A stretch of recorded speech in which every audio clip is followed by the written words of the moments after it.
14 দালাই লামা যখন তিব্বত থেকে ভারতে আসেন, সেই সময়তে তিনি যে গ্রামে প্রথম পা রেখেছিলেন সেই গ্রামটাই কিন্তু হচ্ছে এই কেমানে ভিলেজ।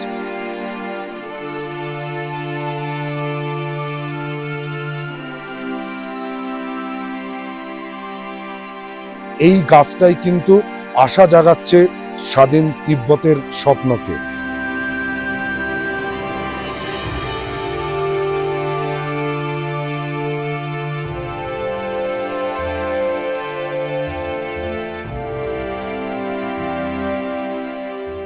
নমস্কার অরুণাচল, আজ আমাদের অরুণাচল ট্রিপের ডে 6। আমরা এই মুহূর্তে আছি অরুণাচলের তাওয়াং ডিস্ট্রিক্টের জেমিথাং গ্রামে। অরুণাচল প্রদেশের লাস্ট ভিলেজ হিসেবে পরিচিত এই জেমিথাং গ্রাম। সো হ্যালো জনগণ, কেমন আছো তোমরা? আমি আপনাদের হোস্ট অর্পণ, আর ক্যামেরায় আপনাদের দোস্ত বরুণ। ট্রাভেলার্স ডায়েরির আরও একটা নতুন ভিডিওয়ে আপনাদেরকে স্বাগত জানাই।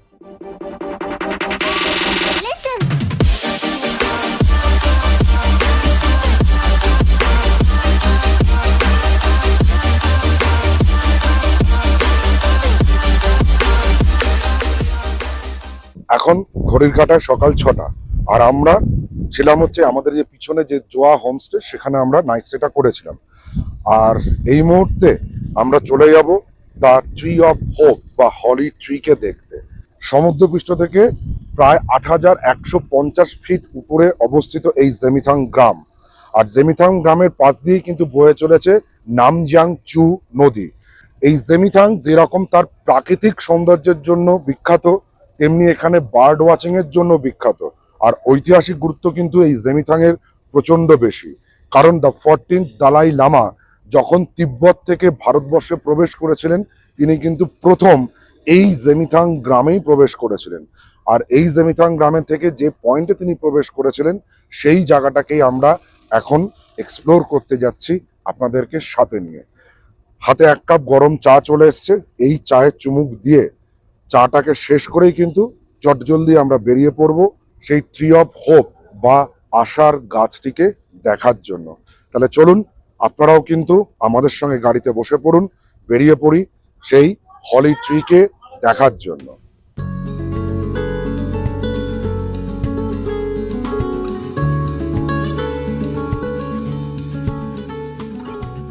জেমিথাং হচ্ছে অরুণাচল প্রদেশ ভারতে রয়েছে, আর এর একদিকে রয়েছে তিব্বত বা চীন, আর একদিকে রয়েছে ভুটান। মানে 3টে দেশের আন্তর্জাতিক বর্ডার শেয়ার করছে এই জেমিথাং গ্রামটা। আর জেমিথাং এ মেনলি যেখানে যে জনজাতিকে দেখতে পাওয়া যায়, সেটা কিন্তু হচ্ছে মম্পা গোষ্ঠীর জনজাতিরা এখানে বসবাস করেন। এই রাস্তা দিয়ে যেতে যেতে দুধারের পাহাড়, গাছ, আর এই রাস্তায় আপনারা যখন যাবেন তখন কিন্তু আপনাদের সর্বক্ষণের সাথী হবে এই নামজিয়াং চু রিভার। বিআরওর একটা বোর্ডে লেখা রয়েছে, দেখলাম, a great adventure begins with a road trip. এটা যে কতটা সত্যি সেটা কিন্তু যারা রোড ট্রিপ করেন তারাই কিন্তু বুঝতে পারবেন। পুরো রন্ধ্রে রন্ধ্রে প্রত্যেকটা অঞ্চলের প্রত্যেকটা সাংস্কৃতিক, প্রত্যেকটা বিভিন্ন মানুষ, সবারই সাথে কিন্তু একই সূত্রে আপনারা বেঁধে যাবেন বা বাধা পড়বেন এই রোড ট্রিপের মাধ্যমে। এই বারবার আপনাদের যে নদীর কথা বলছিলাম না, নামজিয়াং চু রিভার, এই দেখুন একদম খুব সামনে দিয়ে বয়ে চলেছে নামজিয়াং চু রিভারটা। আর আমরা এই মুহূর্তে দাঁড়িয়ে আছি এই কেমানে ভিলেজে যাওয়ার জন্য। আপনাদের কিন্তু এই ফাঁকটা চেকপোস্ট পড়বে। এই চেকপোস্টে আপনাদেরকে আইএলপি এবং যে কোনো একজনের সচিত্র পরিচয়পত্র দেখাতে হবে। এন্ট্রি হয়ে গেলে আপনারা সামনের দিকে প্রসিড করুন আর দেখুন দালাই লামার সেই আশার গাছটিকে। আর এই জায়গার বিউটির কথা যদি বলা হয়, পুরো র বিউটি। ওই একটা কথাই বলবো, ওপেন ক্যানভাস। প্রকৃতির এই ওপেন ক্যানভাসকে প্রকৃতি নিজের হাতে খুব ভালোভাবেই ছবির মতন সুন্দরভাবে তুলে ধরেছে।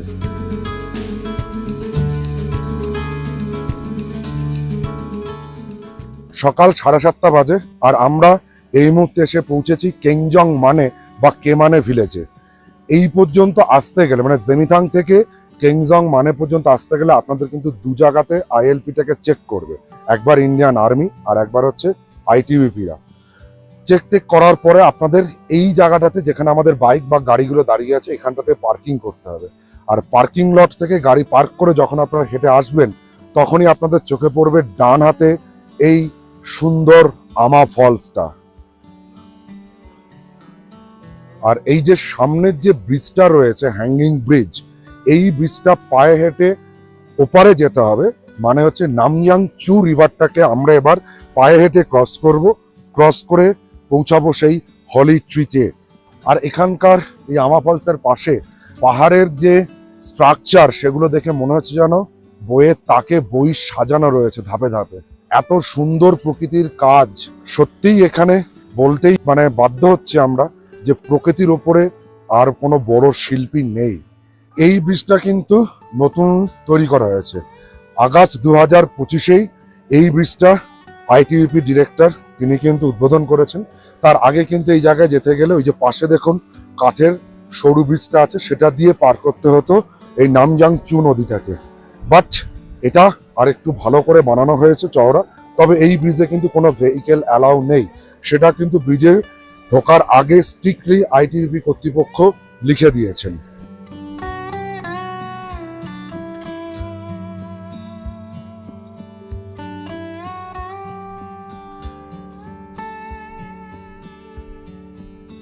এই ব্রিজটা পেরিয়ে আসার পর এখানে কিন্তু একটা ঢালাই রাস্তা পাবেন। এই ঢালাই রাস্তা বরাবর চলতে থাকুন, আর ঢালাই রাস্তাই কিন্তু আমাদেরকে নিয়ে হাজির করবে সেই দালাই লামার লাঠি থেকে তৈরি হওয়া গাছ, মানে হলি ট্রি বা ট্রি অফ হোপের সামনে পর্যন্ত। ফাইনালি আমরা এসে পৌঁছলাম কিন্তু একদম শেষ ভিলেজ খেঞ্জিমানিতে। পিছনে গেট দেখতে পাচ্ছেন, লেখা রয়েছে ওয়েলকাম টু খেঞ্জিমানি। ছোট করে এই গ্রামটার নাম হচ্ছে কে মানে ভিলেজ। আর এই গ্রামটার কিন্তু একটা সম্পূর্ণ আলাদা ঐতিহ্য বহন করে বা একটা ঐতিহাসিক গুরুত্ব আছে। কেন গুরুত্ব আছে চলুন সেটা এবার দেখছি। 1959 সালে 14 দালাই লামা যখন তিব্বত থেকে চীনা আর্মিদের ভয়ে, প্রাণ ভয়ে আর কি ভারতে আসেন, সেই সময়তে তিনি ভারতবর্ষের যে গ্রামে প্রথম পা রেখেছিলেন সেই গ্রামটাই কিন্তু হচ্ছে এই কে মানে ভিলেজ। সেই জন্য এই গ্রামটার কিন্তু একটা যেরকম ধার্মিক গুরুত্ব আছে, সেরকমভাবে কিন্তু রাজনৈতিক এবং ভৌগোলিকও গুরুত্ব বহন করছে। আর এই জায়গাটা আমরা যেটা দেখতে যাচ্ছি সেটা হচ্ছে দ্য হলি ট্রি বা হচ্ছে tree of hope. Holy tree বলার কারণ হচ্ছে দালাই লামা যখন তিব্বত থেকে ভারতে আসেন, সেটা খুব সম্ভবত, যদি খুব ভুল না হয়, তাহলে হচ্ছে 31 মার্চ 1959 সালে দীর্ঘ 18 দিন পদযাত্রা করে দালাই লামা ভারতবর্ষে আসেন এবং ভারতবর্ষে রাজনৈতিকভাবে শেল্টার নেন। তখন তিনি তার হাতের যে লাঠিটা, সেই লাঠিটাকে কিন্তু এই জায়গাতে রেখেছিলেন। আর সেই লাঠিটাই আজকের দিনে এই মহীরুহতে পরিণত হয়েছে। আর এই গাছটাই কিন্তু আশা জাগাচ্ছে ফ্রি টিবেট বা স্বাধীন তিব্বতের স্বপ্নকে। এই জন্য এই গাছটাকে হলি ট্রি বা ট্রি অফ হোপ বলা হচ্ছে।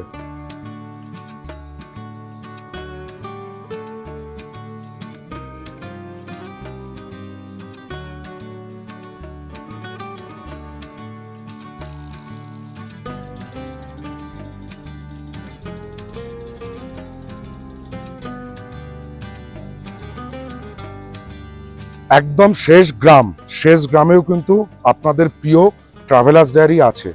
ট্রাভেলার্স ডায়েরির স্টিকার আজকে এই ভারতবর্ষের শেষ গ্রাম কে মানেতে লাগাচ্ছে হচ্ছে আমাদের শামীম ভাই।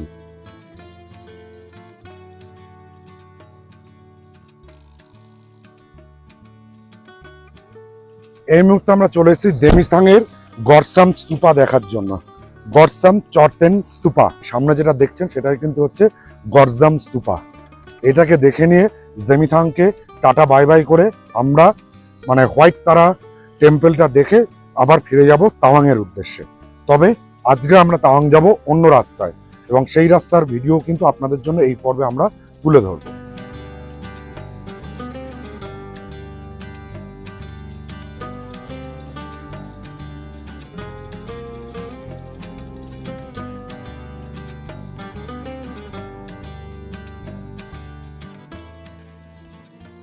আমরা এবার বেরিয়ে পড়লাম তাওয়াংয়ের উদ্দেশ্যে। এই রুট দিয়ে তাওয়াংয়ে যাওয়ার টোটাল ডিস্টেন্স পড়বে হচ্ছে 84 কিলোমিটার, আর যেতে সময় লাগবে আমাদের 2 ঘন্টা 44 মিনিট, মানে 3 ঘন্টা মতন। তাওয়াং যাওয়ার জন্য আমরা যে রাস্তাটা আজকে ধরছি সেটা কিন্তু হচ্ছে ডুম হয়ে লুংলা হয়ে তারপর আমরা পাস করব। আর এই গডসেন যে স্তূপা, সেই স্তূপার সামনের দিকে যে রাস্তাটা চলে যাচ্ছে সোজা, সেই রাস্তাটাই কিন্তু চলে যাচ্ছে ডুম হয়ে লুংলা, দেন লুংলা থেকে তাওয়াং। দ্রুংটা ক্রস করে আসার পরে কিন্তু পড়বে এই লোহার ব্রিজটা। এই ব্রিজটাকে মানে ব্রিজটা পার করে চলে যেতে হবে ওপারে। ওপার থেকে যে রাস্তাটা রয়েছে, মানে আমরা কিছুটা গিয়ে ডান দিকে বেঁকবো, সেই রাস্তাটা চলে যাচ্ছে লুংলা। আর লুংলা থেকে তারপরে আমরা আবার যাব হচ্ছে তাওয়াং। দেখুন, অরুণাচলকে কেন ল্যান্ড অফ ওয়াটারফল বলা হয়? প্রতিটা পদক্ষেপে আপনারা কিন্তু খুব সুন্দর প্রাকৃতিক ঝর্ণা দেখতে পারবেন। ডং ক্রস করে আসার পর আমাদের সামনে চোখে পড়লো কামায়া ওয়াটারফল। কি অদ্ভুত সুন্দর এই কামায়া ওয়াটারফল! নিচ দিয়ে বয়ে চলেছে নামজাংচু রিভার, আর তার উপরে থেকে এসে পড়ছে কামায়া ওয়াটারফল।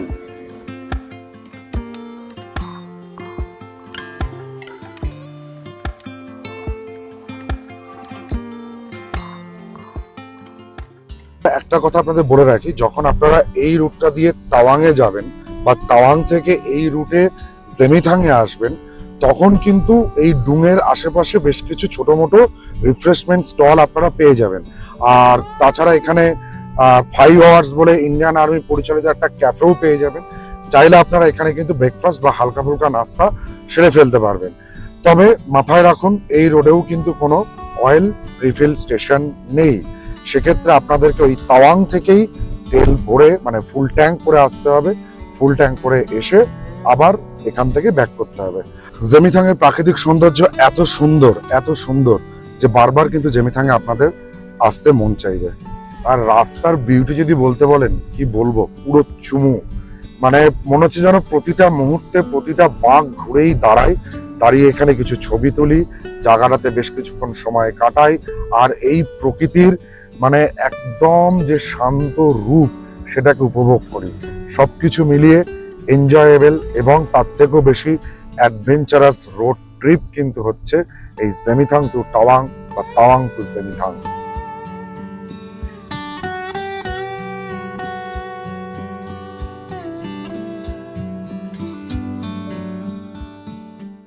এটা হচ্ছে লুংলা মার্কেট।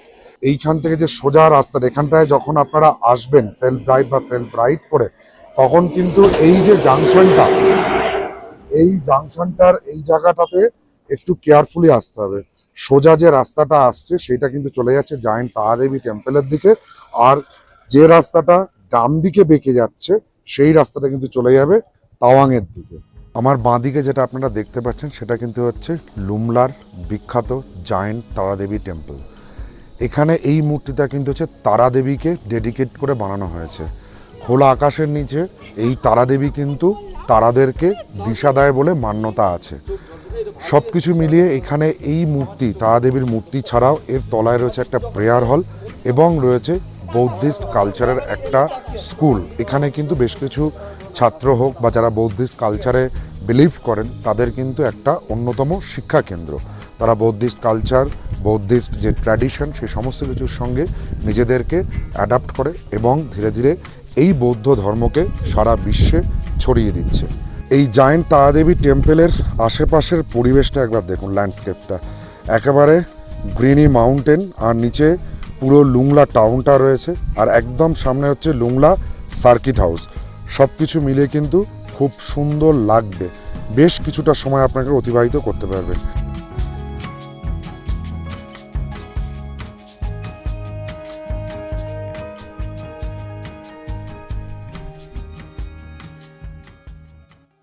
ছ নম্বর দিন কিন্তু একটু হেক্টিক গেল ইন দ্য সেন্স, জেমিথাং থেকে হয়ে আমরা মানে তাওয়াংয়ে আসলাম। তাওয়াংয়ে এসে ডিসি অফিসে আমরা বুমলার সমস্ত যাবতীয় যা পাস, গাড়ির সমস্ত কিছু পাস টাস সব কাজ করলাম। আগামীকাল আপনাদের সঙ্গে কিন্তু ডে 7 অরুণাচল টিপে দেখা হবে 15,200 ফুট উপরে বুমলাতে। আজকের ভিডিও এই পর্যন্তই। যদি ভিডিওটা ভালো লাগে তাহলে আমাদের চ্যানেল ট্রাভেলার্স ডায়েরিকে সাবস্ক্রাইব করুন, পাশে থাকা বেল আইকনটিকে প্রেস করুন, সবার আগে নোটিফিকেশন পাওয়ার জন্য লাইক করুন, শেয়ার করুন, কমেন্ট করুন। টাটা।